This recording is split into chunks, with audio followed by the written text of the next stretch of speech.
Welcome back to another Askari Cast. My name is Rod Van Blake, author of the Ancient Illumination series as well as Yambani Chronicles, and we are here once again with Jocelyn Short. Yep. She is a graphic illustrator and concept artist, and she's working on her series Bearers. Waiting to see that come out. And we're also here with Jordan Purnell Jackson. Hey, everybody. He is the owner of JP Jackson Art. He is a graphic artist and illustrator, creator of Eve of Insurrection, Eve of Reclamation, and Growing in the Garden is his newest kids comic series. And he is also the illustrator on Ancient Illumination graphic novel volumes, as well as the Yambani Chronicles comic books. And today, we are talking about Godzilla X Kong New Empire. It's not Lionsgate, is it? What is the company that's Oh, published? that's a good question. Warner Brothers. Legendary, something, right? Oh, yeah. Yeah, they fall under Warner Brothers. Yeah. Okay. I didn't even know. I didn't really care. I think I saw. Oh, it's distributed by Warner Brothers and Legendary. It's produced by Legendary, distributed by Warner Brothers. It's all okay. So, spoilers if you haven't seen this latest entry in the MonsterVerse that they've created. That's all kind of linked. The 2014 Godzilla film, Kong Skull Island, Godzilla King of Monsters, Godzilla vs. Kong, and the TV show on Apple TV, Monarch Legacy of Monsters, are all intertwined in this. This was a fun film to me. Jocelyn, I think you and I had talked a while ago on one of our podcasts where we had just seen the trailer, and you were like, this looks like two teenagers just had their action figures and decided we're going to make a movie, and that's what they decided to do. Yep. And that's kind of what this was. It's great. It was a monster mashup film. If you didn't like it, I don't know what you came to the theater for.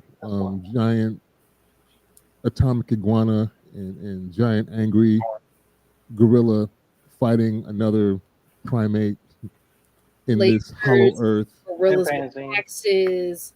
Yeah. There was a crab in there, some weird crab thing. Giant, Tentacles. You know. We had everybody. What else do you need, right? This was like old school, like before they changed the name to WWE. It was old school WWF. Absolutely. We had everything but the intros, basically. Intro music? The glass breaking and Stone Cold Steve Austin coming in, Did you see WrestleMania this weekend? I'm sorry, this is not on top. Yeah. But yeah, we had the first fight with Godzilla vs. Kong. In that film, we saw them as Kong comes from Skull Island to regular Earth, out of Hollow Earth into our realm, and starts beefing with Godzilla, and then they end up having to team up against Mechagodzilla in the previous film. And now we have Godzilla kind of roaming around, basically patrolling to see if any other alpha or apex predator pops up that's not supposed to be there, that's not going to help the balance of Earth. And they have their set roles. I guess Kong is supposed to be the defenders of mankind on Skull Island before, but we know that was destroyed. So now he's in Hollow Earth. He's supposed to be like the ancient link to the humans, and Godzilla's supposed to keep the balance on the surface. Anything that pops up out of Hollow Earth onto the surface, Godzilla is quick. He's smacking them up real quick. Smack them up. And he was gangster in this movie. We see other Titans that are talked of. He goes and just snatches up Tiamat's stuff, kills him so he can, I need to sleep in your bed real quick so I can steal your power and power up. That's basically what he's doing, right? That was wild. I was like, the fight scene of that. Everyone, I saw the movie twice. First time I watched it, I took a goofy food break during a Tiamat. Is it Tiamatu? Is that the name? Is that the name? Tiamat. That fight scene, I missed that fight scene. So when I rewatched it today, I was like, oh, I know I missed it. So I was like, all right, let's see where it's gonna go. And I'm like, Godzilla worked Tiamat up in 15 seconds. Mm-hmm. I thought this was gonna be something with the razor sharp serpent exterior, and then when I saw Tiamat kind of deploy like I don't know what the part that I won't say headdress, but like the part of its head that kind of wraps around Godzilla, and Yeah. Godzilla's eyes start glowing. I was like, I hear the charge up. I'm like, this ain't gonna go well. Then to just see the body, the remnants pop up on the Pieces. surface, and then Yeah. throwing the. I was like, come on, Godzilla. Yeah. Yeah. It's interesting. Yeah, you see him basically running around gauging what threats, and mankind is hilarious to see them trying to follow the movements of Godzilla. My boy is taking cat naps in the Coliseum in Rome. That was funny. Like, I'm sleepy, I'm gonna take a nap right here, and then nothing you can do about it. And the government's kind of fighting each other. Like, they're mad because he's taking a nap in the Coliseum. Like, what are you gonna do about it? It's Godzilla. I'm wondering what was in the water that stopped him from going back down there to take a nap, though. Oh, Isn't that usually where he goes to sleep? well, they had him in that weird inner Earth area where he was sleeping in the one movie where they released a nuke to charge him back up. I mean, I guess he has multiple nap places. I mean, he's Godzilla. He can do what he wants. He said the Coliseum is me sized, and that's where Like perfect. He looked like a cat. Literally, he curled up. Just curled up. I was like, all right, go fight that lobster thing. That opening scene with him fighting the lobster was wild too. Just shot it in the mouth and then. Yeah, just tearing up stuff. Anytime he goes, I felt bad for the people just because anytime he decides to go somewhere, like when he took a swim and dove and just started knocking, I was kind of reminded of here because the bridge just fell here. I know. I was thinking about it immediately of that. I was just I was like, man, this is a terrible time to be alive for these people. Like it's not bridges. a good time. I'm triggered by bridges getting destroyed now. So that was rough rewatching that. We see delightfully David something. I forget the brother's name, but I keep calling him Paperboy from Atlanta. Brian Tyree Henry, I think. Brian Tyree Henry, yeah. See him reprise his role from Godzilla vs Kong, and I think there was he in? It's the second or third movie that he's in for the Godzilla series. Second. He was only in the Versus. He's in the last one. He wasn't in the other one. And we see he's got an even bigger platform for his podcast this time. He had a podcast, a conspiracy theorist podcast. And now the doctor that has become like the stepmom to Gia, who is supposedly the last of her kind of the Iwi people, they find a connection, and she goes to Bernie for help with their problem. And in exchange, he wants to be taken to Hollow Earth, which I think is a bad idea, but they're gonna do what they do. Always. It's like the two. Him and the little girl Gia, I was like, absolutely should not be going, especially with her. She's like you're the last of your kind, and we're gonna take you on this adventure down here because you can communicate with Kong. That's like, obviously we find out there's more to it than that. Yeah. But I'm thinking in a general sense, we're going into this crazy environment where everything there is trying to kill you. The last thing I'm going to do is take a little girl who's the last of her people and possibly lose her in the process. Yeah, she technically is a liability, but she is from there, so it's her home. But they didn't know that. I don't know. I just kind of feel like that was implied from the last movie. It really wasn't, because we know now because of the connection that probably Skull Island was probably a conduit through which Hollow Earth could go through. So the Iwi people likely are from Hollow Earth as well, and just had like a satellite village in Skull Island. But we didn't find her. I thought when they went to Inner Earth in the last movie, that's what we found. They didn't find any evidence of the Iwi. They found other. Did they find her there though? No, she was on Skull Island. I think it's Ghidorah created like which the Titans that make like storms. That's what happened in King of Monsters, and I think that's probably what destroyed Skull Island, because remember that there was a constant storm around the island. That's why we could never find it. It was always they were in the eye of the storm that we until then couldn't actually get to. I think when Ghidorah creates the storms, it melds with the storm that's covering the island and destroying it, and makes her the last surviving people of the Iwi that were on Skull Island. Only to find out now that there were more of her people in Hollow Earth. Plot twist.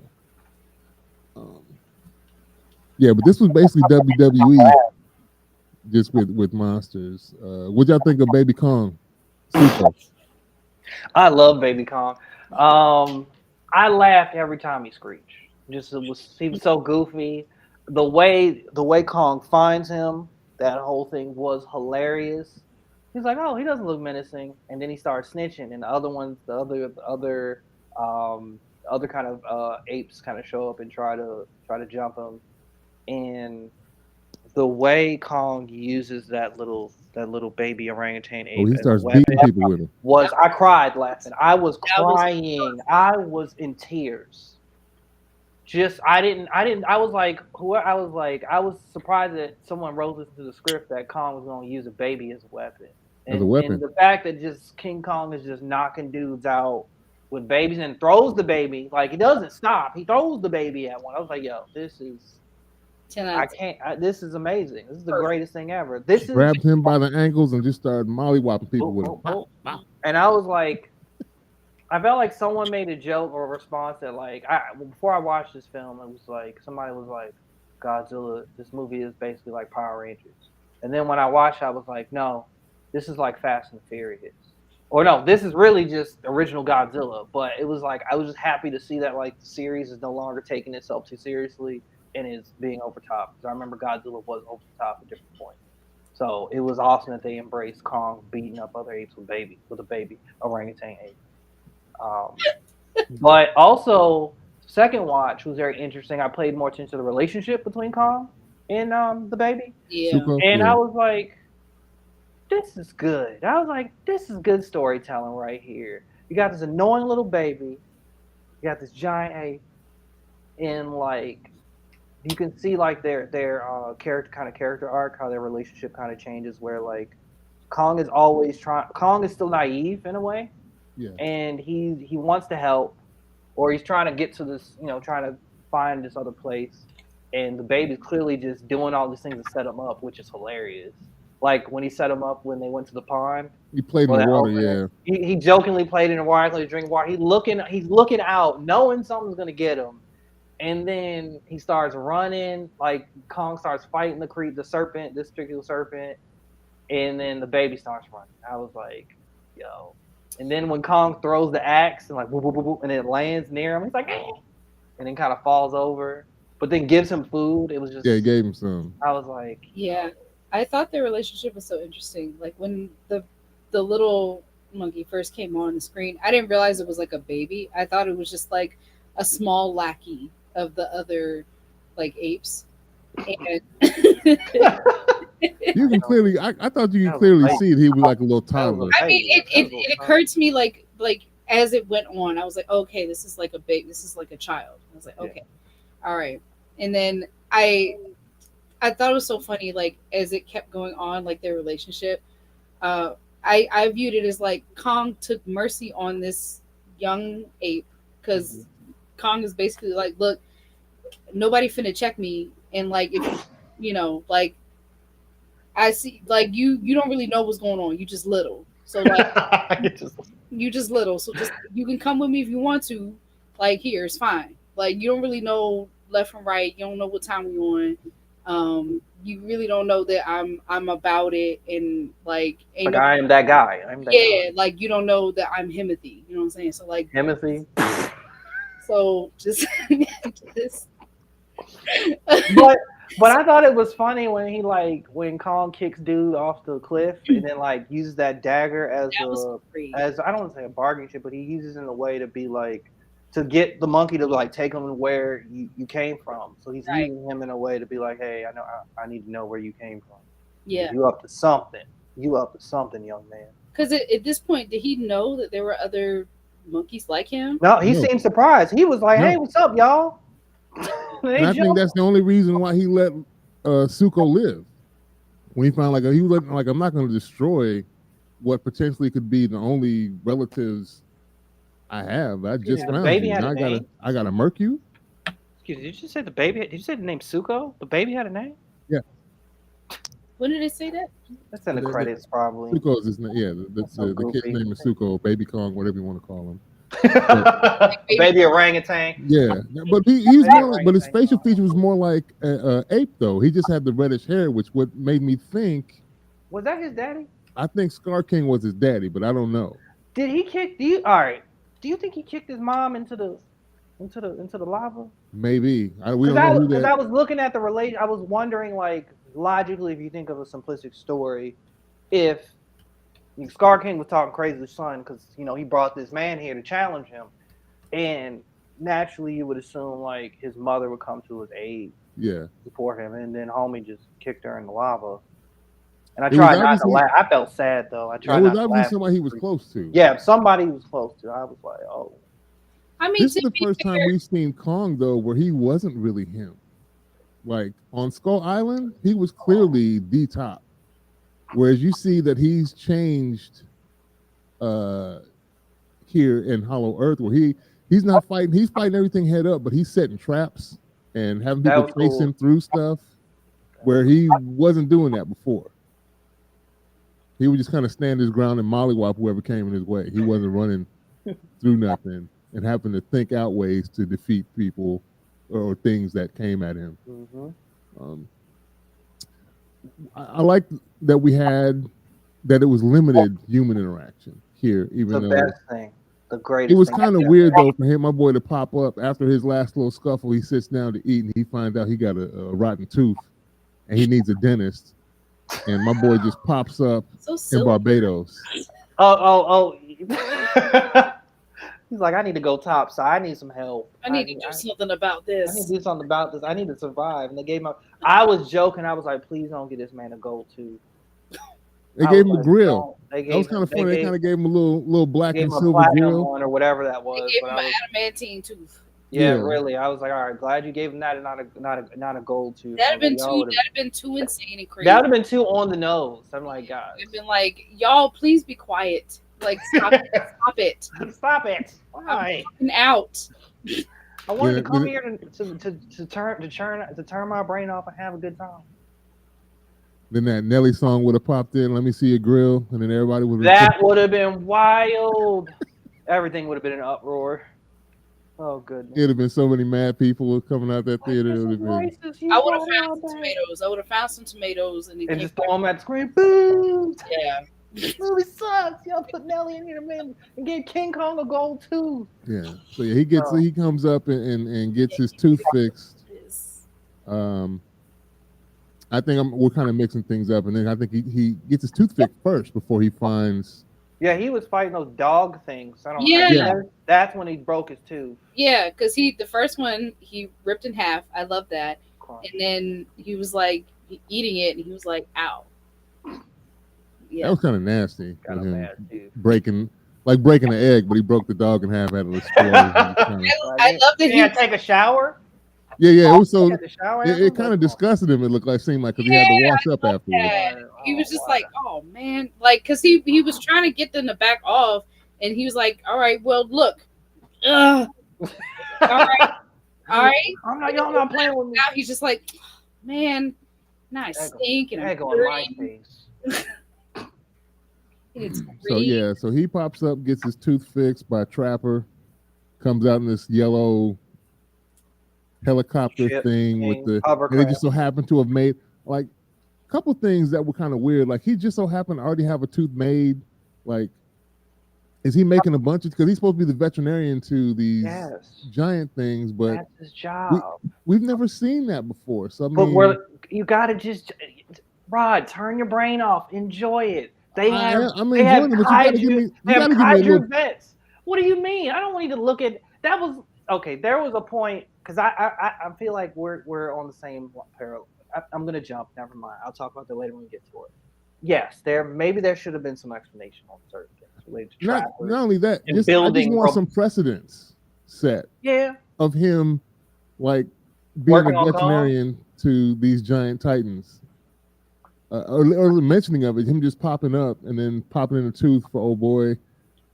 They've come a long way. Kong and the human. Marnock come a long way, by the way. I mean, for my boy to allow them to willingly come up and allow them to sedate him, where it wasn't like surprise like it was in Godzilla vs. Kong. Oh where they basically had to kidnap him, sedate him, and then transport him on the ship across the ocean. He comes up willingly and lets them do what they got to do to fix his tooth. So yeah, they've come a long way.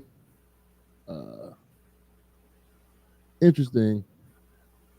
I'm kind of glad we didn't get Millie Bobby Brown. I don't know why, though, but You're like that whole group. I'm glad that group is not here anymore. We're not doing that kind of chasing. This was all about the doctor that works with Monarch and Gia and Bernie, and I knew their guide wasn't going to last. The pilot. Oh, was he Irish? Miguel, Scottish? The short dude. Yeah, Miguel, the dude there, Miguel, the pilot dude, was the only one that had a gun that went down to Hollow Earth with them. He was getting on my nerves anyway. He was annoying. He was being too much of a jerk, and with films like that, when you got monsters, when someone's too much of a jerk, you immediately know they're gonna get ate or something bad's gonna happen to them because they're just doing too much. And he got marked by it looked like tree bark. It looked like he got ate by a tree. The underside of a tree. A tree, yeah, literally like the underside of a fallen tree. I think it was a similar thing, like the tree mantis looking thing that was in Skull Island. Remember when the one member of the army that was there and he gets lost off by himself and he's sitting on this log and the log gets up? I think it was one of those, but just darker. Man, I mean, I feel like everybody coped with that way better than what makes sense. I feel like if I would have witnessed something like that, I would have been terrible. We would have had I would have vomiting. Cried. I would have threw up. I would have threw up. Screaming, crying, throwing up, rolling around. I don't know why Bernie wanted to talk about it. Well, Bernie was the only one grieving, obviously. He was, but I think it's a time, as the representative black person of the group, he should have been the first to just hightail it the hell up out of there. We can discuss later. I agree, but I don't think he was. In my opinion, he wasn't. He wasn't doing anything. He wasn't doing any. What did you say? He wasn't doing anything right. He shouldn't have wanted to go on this trip in the first place. He wasn't operating like most black people would operate. Period. And that's what I said when on the first watch. I was like, "You're not doing things that most black people would do. You're just here for the ride, trying to write your documentary." Yeah, it was obvious he wasn't ready when he got in the little the spaceship thing that they go. He wasn't ready. No, not at all. It was like, try not to bite. Don't swallow your tongue. He's like, what you mean? he wasn't ready. That man went on no kind of time. He was just out doing anything. I was also annoyed at the doctor, because this is nothing that wasn't explained.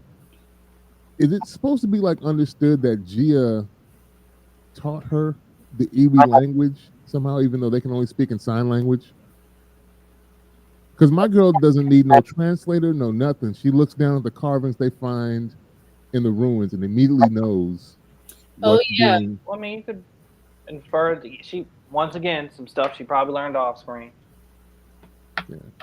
And I was trying to think I'm trying to recall how were they even communicating with the Iwi people? Like, was Gia the translator, or there was just a lot of just non-verbal communication? When they get there, Gia translates, but there are some things like I think Bernie, it was a lot of intuitive things that he was just getting, and they're telepathic, which is something else we just found out in this movie. Remember, when they find them in Skull Island, the World War II pilot that's stuck there just thinks they don't talk. Mm-hmm. But here we see that they're telepathic and communicate via thought. So more than likely, they're all communicating. He just couldn't hear none of them. Right. And Gia explains to the doctor that they're speaking in my head, like she can literally hear them talking to her in her head. So her being mute or whatever is not an issue because they can just think to each other, which was cool. Mm-hmm. She ends up being integral to reawakening Mothra. And Mothra. So happy about that. I was so happy to see Mothra again. I love Mothra. Yeah, Mothra's back. My boy Kong gets his. I mean, he gets his end, but he be getting mollywopped through half the movie. It's fine. I loved everything Kong was doing though. Like Kong was on screen. because as much as he was getting God, he was giving it right back, and It was great. yeah, like Kong was great. He held his own against all this other stuff, and I'm like, I got a soft spot for Kong, but he was getting the brakes beat off of him. He tried to wait, trying to explain to Godzilla once he got whooped by Scar King. We got to talk about Scar King and just the introduction. Yeah, my boy tried to roast him up silently. He just pointed at the tooth, and everybody knew what the joke was in the cave. All the apes was laughing at. You know, he got a metal Zuko tooth. was laughing too. Yeah, they were laughing at the metal tooth. Even Zuko he did the fake laugh too with everybody else. Yeah. Also, it was funny how Kong pulled up and I think doesn't one of the first just apes, random apes, like tries to keeps talking at him, and then he gets slapped. Yeah, he slapped him. I was like, yo. And then everybody started running around. We gotta go to Scar King. We gotta get. Yeah, he was bullying the older ape. Is what happened. Yeah, that's what happened. And Kong he was like, bullying one of the old apes that couldn't take it. And Kong went over there and slapped him real quick. One hit a quitter to the face. He didn't even get a line in. He was just out. Yep. And then the other one that got away from him ran up and snitched. And that's when Scar King came down. And they had their little standoff. He looked at him, put his finger all in his mouth. Yeah, that little stance was crazy. It was giving anime. Like Scar King was. It was the best thing though. It was what I needed. He was such an anime character for sure. Like an anime antagonist, like the stance, the lankiness. It was a trap. I made a joke. I was like, there's a joke that most dudes from Baltimore are like tall and lanky, and I'm like, there's a lot of arrogance, there's a lot of confidence here. He has this weird like looking at you sideways. Then he starts doing this weird thing with his shoulders and start flipping. I was like, bro, you're the best villain ever. You're quick, very agile. You're kind of an asshole. I was like, yo. I can't wait for King Kong to beat you up, bro. He was doing backflips, kicking old boy, and he kicked Kong in the face a few times, flipped over him, roasting him up. I was like, bro, why are you doing this? Like, he's gonna get you at the end of this. You know that, right? Then he pulled out the scorpion. Scorpion skeleton of other Titan that we don't know. That was wild. And then he kept wielding the crystal like it was a wand. I was like, bro, why do you? I don't like you right now. Like, you keep doing this. Because we learned later that he has another Titan. I think Shimo is the name of the Titan that he has. Shiva. Huh? Shiva. Shimo. Is Shimo? I thought it was Shiva because Shiva's a. that would have been cool if it was Shiva. That actually would have been nice. That's what I heard. And I was like Timu. It's like Timu, but Shimu. Okay. Yes, Shimo, and controlling that thing. He's like ice breath, and she ice breaths Kong and gives him frostbite in the arm, and he has to get going, and hightails it out of there, finds his way back to the Iwi people in their hideout, because everybody's been. We kind of glossed over this, but Gia's been having these dreams of these pyramid-shaped projections that have been coming up, and these readings. And we find out the Iwi people were actually putting out a distress call to try and get Godzilla to come down because they apparently knew that Scar King was trying to get out. This kind of was kind of a plot hole to me, mainly because obviously if Kong made his way to where Scar King and the other apes were, that was depicted in this old ancient battle between the apes and Godzilla's kind, and they were banished down there to keep them in Hollow Earth, trapped with this like little molten prison. That's what we were told. But if he got down there, it means somebody could get up, and the apes got up to follow him. So, and we've seen him jump through the portal to get to Barbados. There are other portals from Hollow Earth to regular Earth surface. Why are we acting like that was the only access point that they could get to? Oh, you're assuming that the Scar King knew about all the portals. We're making that assumption. We can't assume that. I mean, how long they been down there? They got their community. They chilling. They got their lifestyle. This is what we do. We beating our own people and mining. or But if your whatever. goal was to get to the surface, you got to have a way to find other portals to the surface. And that King might have. one didn't look like Our it King was in a. wasn't on top of that. They didn't make it seem like it was a secluded one that was hidden away. The Erie one was because that That had one that little. simply was, but for somebody, maybe Scar King was like, I don't want to fight Godzilla right now. Maybe he was just like, we chilling. I mean, so they show him he chilling on the throne, like he a little lazy, like he really don't want to do nothing. But then when people show up, he's like, oh, it's time for me to get up now and fight somebody and really But go the after only reason whatever. he got up is because the one ape, snitched and told about the portal. Like he went through, they followed Kong as he was running away to Well, this area. Go ahead, so Jocelyn. I was gonna say, I mean, like when the when a lady was reading like all the prophecy or the story on the walls, it was Yeah. saying that the Scar King, like that was the plan the whole time for him to go to the surface, Yeah, like in so defeat Godzilla so he yeah, could subjugate the Earth with Shimu, yeah, right? So yeah, like That is that they did say that was the intention. That's yeah. why I'm saying maybe homie took a break and was like, I not time yet. I don't know. I mean, there's a lot of stuff that's unclear. I honestly, this whole movie, which I'm not mad at, like the whole movie, the focus of it was like the fight scenes between Yeah, really. Yeah. monsters, and that's all I cared about. That's Yeah, all. yeah. Exactly. I didn't care about how we got from point A to point B. Any type of plot holes. I literally was just here to watch monsters fight and I was listen just to like, minimal people it's good talk. enough. It's And it was what it be. It's like when we watch Fast and the Furious, we don't really come on now. Dominic Toretto using magnets, none of this stuff. cars, none of that makes sense. There's no reason for them to be doing none of that stuff. So But goofy. but yeah, it's not. I don't think it was clear like what Scar King was doing until somebody else said it. Like Scar King, like when we see what he's doing, he's subjugating his own people, and then Yeah. Yep. he's got Shimu enslaved, and it's just like, yeah, I'm the boss, I'm ruling stuff. But we don't see him necessarily on a quest to get to the surface. But the story is telling us that he Yeah. is. Yeah. So Yeah, that- they tell us that he was banished down there because that's what he was trying to do before was get to the surface, and that's why he was put where he was put. My thing is, obviously, there's a bunch of other doors over here that you could have been using that you're not using, and it wasn't until one of your lackeys found this other place that was a clear sign that there was a way up that now you mobilized and decide to get up and ride Shimu. That was kind of crazy when he got up and started riding Shimu. I was wild. I was like, bro, this what you doing? I'm like, come on, man. You riding the mounts?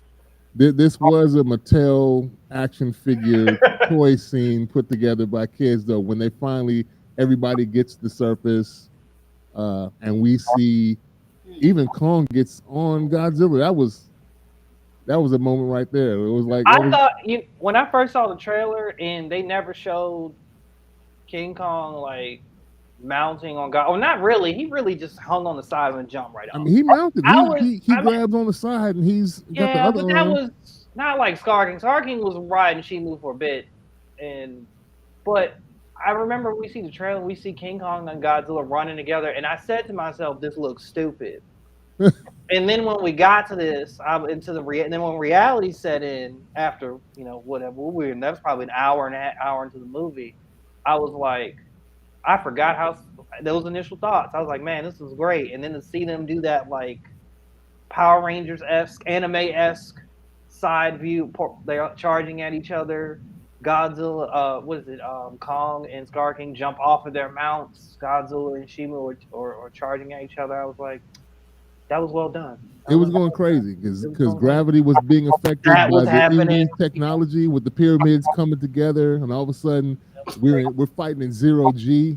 Rocks and stuff are flying. Big ass Godzilla swimming in 0G. Mothras flying by, shooting other apes. Suko's throwing rocks, being useful. Great. He was throwing rocks. That one ape was trying to get him, boy. He was trying to get a little. You get on my nerves. Get on my nerves. If it's the last thing I do. And we got the people scrambling around at the same time. It was mayhem. And then like no time to evacuate, like nowhere to go, just getting stomped, smashed, getting splashed because they came out the water. You know, the water's just they're just drowning folk, and I'm like, Lord have mercy. It's a bad time to be alive. Yeah. Bad We skipped over Kong's cybernetic arm he prosthetic. was Oh, gifted.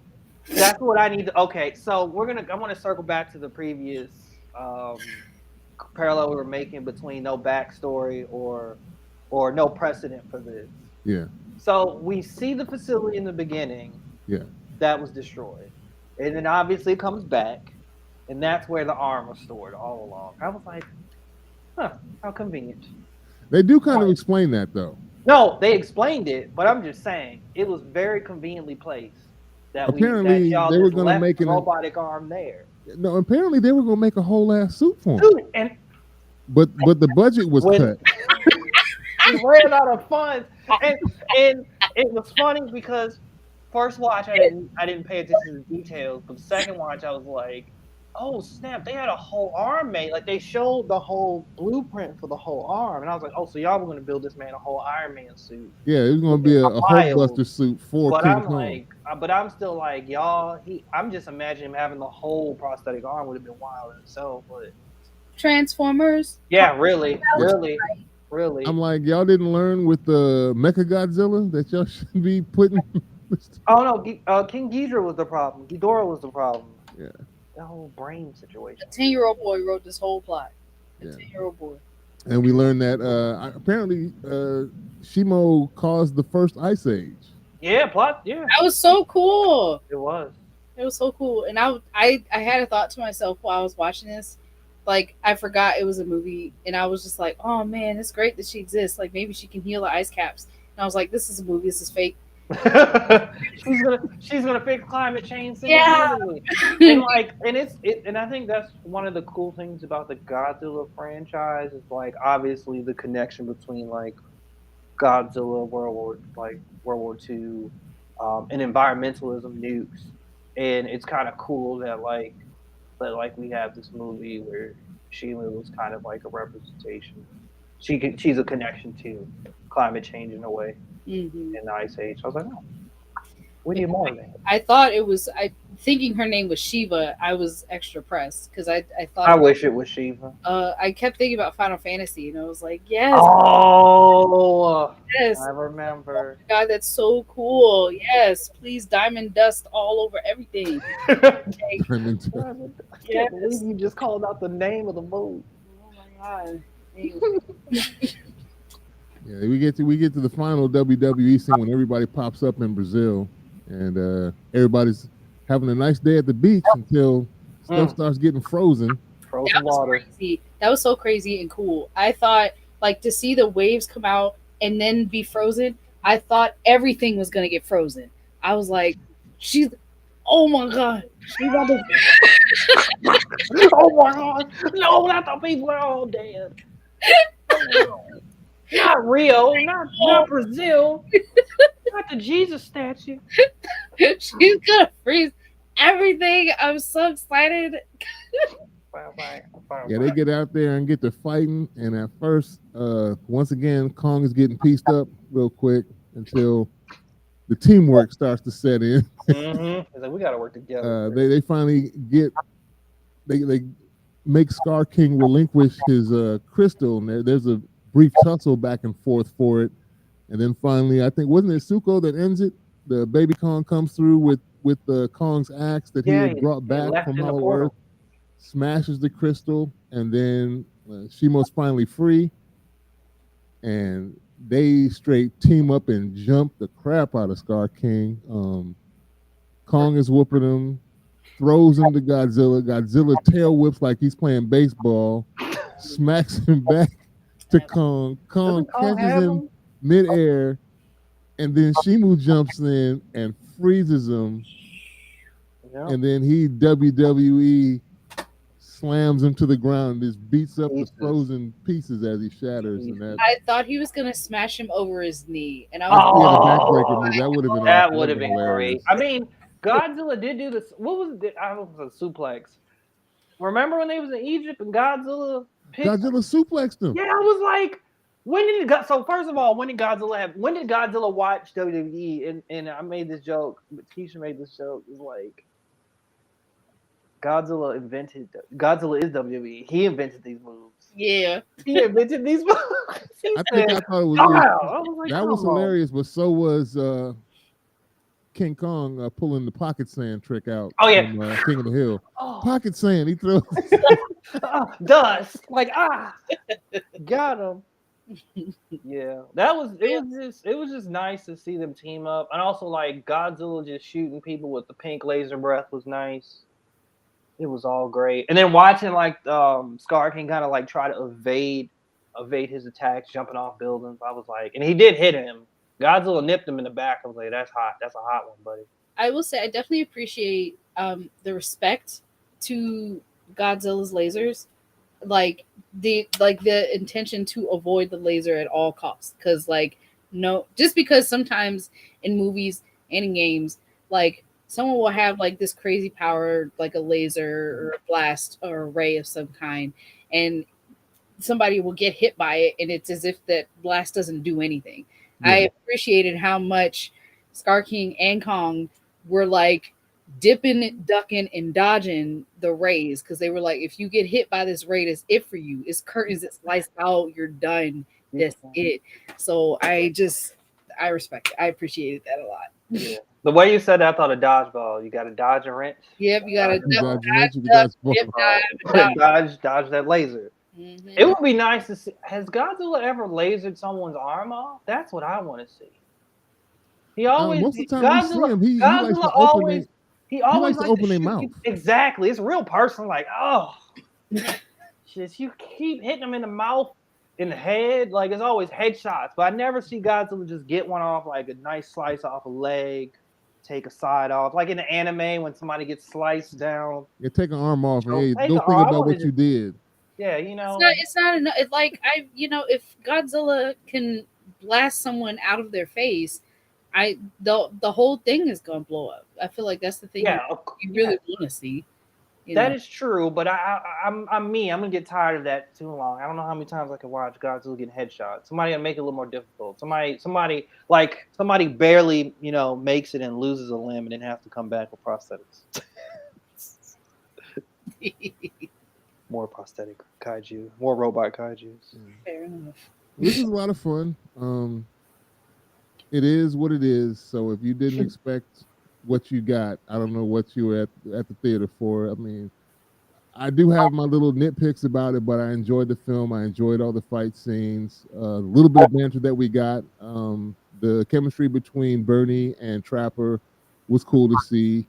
I didn't mind Gia. Gia was cool, as well as the Iwi people were cool when they found them. Did y'all think that Gia was going to stay with them? I still think she might. Yeah, I feel like she need to be with her people for real. Like, she need to have like dual citizenship. Freedom to travel between both realms. Type. I thought it was going to be that where she was going to go back and forth, but I mean, I'm glad it went the way it did, just because it makes the most sense. Like, for the baby to just be like, bye. Bye, white mom. I don't want you no more. Right. That actually, to me, that makes the most sense, because these are actually her people. And he's like, and she was telling her how uncomfortable she was up top in school, like feeling like I don't belong here. And school was starting to slip. And you have a place that you're instantly accepted, you're instantly a part of the culture, and that you are of them. I think her biggest discomfort was just like she was having visions and didn't understand them at all. But I feel like she has that context. She, she's like, all right, like, I'm not crazy. There's nothing wrong with me. I just am of these people, and this is what was going down. I feel like if you know that, you can probably walk a little bit confidently and move on. Yeah. So. Yeah. She did get that context and a place to know that if it doesn't work out, like I can always come back here and be with these. It seemed to me like I think the mom's going to stay because she's going to want to stay and study. So I think that she get the best of both worlds. Right. Where the doctor's probably going to stay down there and study, and she would be with the people at the same time. So I don't know what's next though. I need them to go to space. I need him to go. You going Fast and Furious it up for real? Just go to Exactly. space now. Just We need like Space Godzilla. I literally need something from space to come down and be like, guys, this being could literally take down the entire planet. We need something. If they do that, I don't want no people in the movie. I don't want no. Oh, it's just straight, just guys. There's instead No of 20 dialogue. minutes, No dialogue. action. It's just people yelling and screaming. Only monsters. I don't want no people. How dark Just because I just feel like I'm sure they'll if they do that, they'll of course like probably halfway explain it, why this is happening, why they're there, whatever. But I'm just like, look, man. I need some. It would be really nice to see something cataclysmic. Is it cataclysmic? Am I saying that? I'm saying that wrong. Yeah, cataclysmic happen, and like wipe off like half the population from some like extraterrestrial being.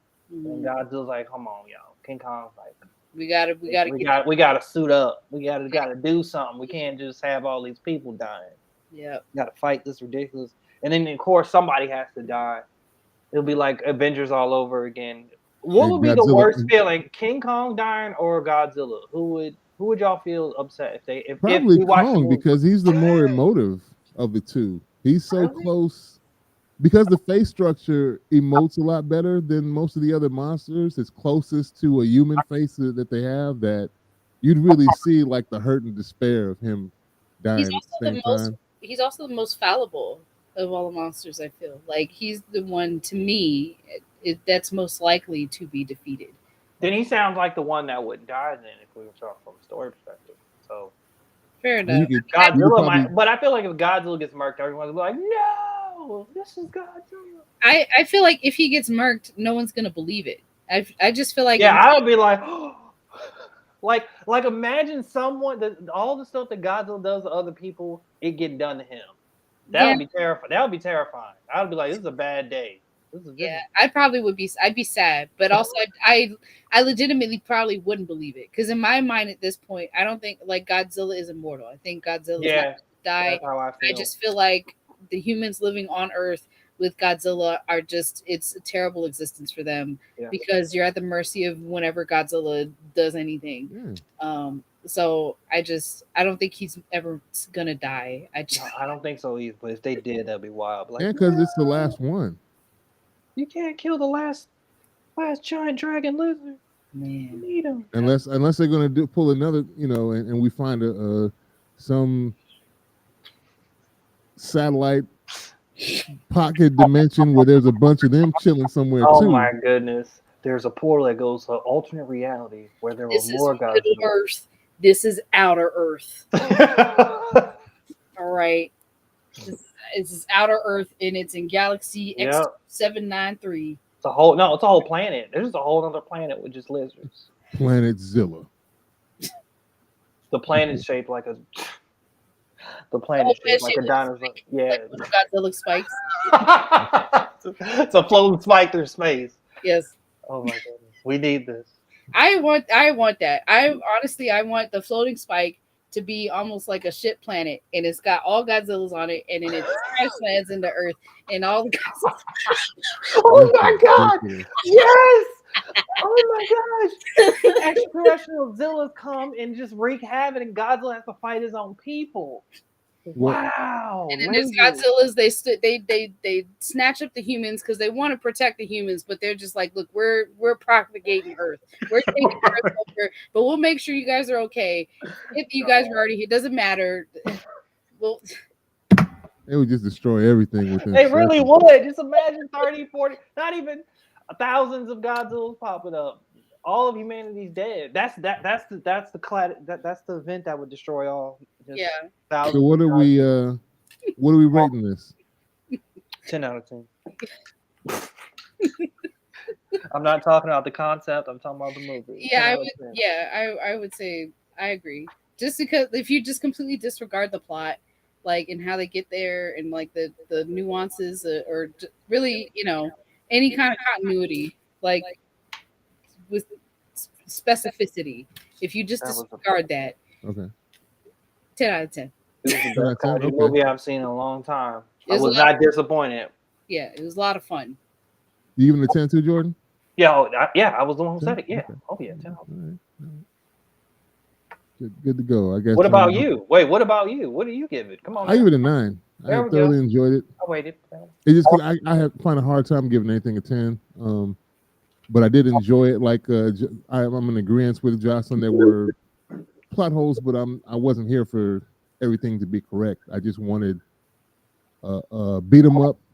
Yep. And we got that in spades in this. It was a lot of fun. The characters were expressive, both the ones that were verbal and nonverbal. Yeah. I wasn't annoyed as much by the human counterparts as I was in previous Godzilla films. That's the only thing I cared about. I was just like, I don't want to hate these people while I'm waiting for the monster. No, and it's dragging the story. They like trying to listen to us. I was like, wow, studios listen. Can't wait to see what they're going to do next, because it's obvious, I think, with the success of this one and the previous, that they're going to continue this storyline. So it's like you say, you might get your wish. It might be Fast and Furious Godzilla X Kong. It might go crazy and go in outer space and all that, but we'll have to see what happens. Well, I appreciate you guys taking the time out of your day to chop it up with me about these things, and we've had 5 viewers in total while we've been here. Going live, and I appreciate you all taking the time out of your days to listen to us chop it up about these things. We'll be back next week. I'm not sure what we're going to talk about. We'll discuss those possibilities off air, and we will talk to you all next week. Peace. See y'all. Peace.